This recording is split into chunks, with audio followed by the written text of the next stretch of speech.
Hei, tugas suami saat mulai pertama kali menikah, maka tugas yang pertama siapkan untuk mencari nafkah. Bagaimana caranya ya Allah? Diturunkan oleh Allah. Satu, jangan takut kehilangan rezeki.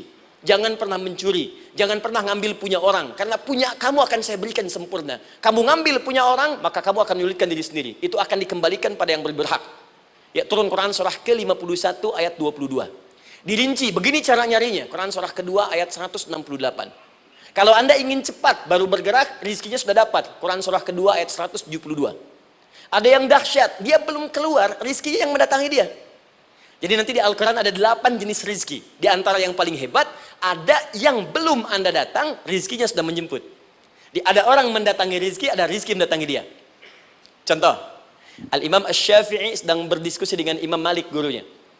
Kata Imam Asy-Syafi'i, Syekh, rizki itu mesti saya cari dulu, baru kita dapat. Kata gurunya, ya Syafi'i, ada rizki yang cukup kita beramal dekat kepada Allah, dia akan datang tanpa kita cari dengan ikhtiar manusia. Kata Syafi'i, mustahil. Kata Quran kan kita kerja dulu, baru datang. Kata Imam Malik gurunya, kamu yang belum sampai, kita amalkan ini, rizki datang. Maka berhenti sampai di situ, Imam Syafi'i pamit, di jalan tiba-tiba, beliau mendapati ada panen anggur, Pak, Bu. Terus dipanggil sama yang punya kebun. Ya pemuda katanya, sini. Mau bantu nggak? Kalau kamu bantu, kami berikan anggurnya. Maka beliau bantu, panen, petik. Sampai setelah selesai diberikan anggur yang besar-besar, hanum. Senyum, senang beliau. Ternyata senangnya bukan karena dapat anggur. Senangnya karena merasa pendapatnya benar. Kalau saya nggak bantu panen ini, nggak akan dapat saya anggur. Cuma karena saya bantu, saya diberi ini. Maka rasa senangnya inilah dibawa kemudian kepada gurunya, ingin laporan. Tapi perhatikan adabnya. Dia tidak mengatakan, guru, nih saya benar. Kalau saya nggak ikut panen, nggak dapat saya ini. Perhatikan kalimat Asy-Syafi'i.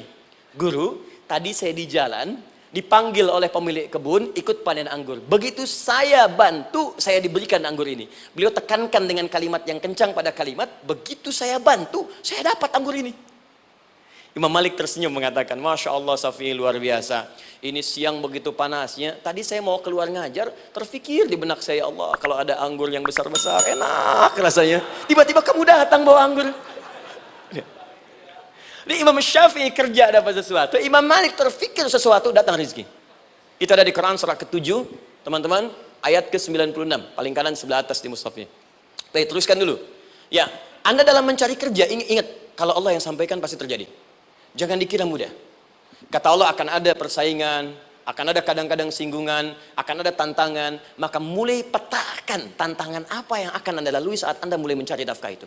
Maka turun Quran surah kedua ayat 214, paling kanan sebelah bawah. Am hasibtum an tadkhulul jannata. Hei, apa kamu mudah begitu saja mengira akan sukses dalam pekerjaanmu? Bahkan bisa diartikan surga, ingin masuk surga. Walamma ya'tikum mathalul ladzina khalau min qablikum. Sebelum engkau diuji seperti orang sukses dulu pernah sukses. Lihat mereka. Nggak ada orang sukses yang instan. Cuman balikan telapak tangan dapat, tidak. Kata Allah, lihat orang-orang dulu. Lihat orang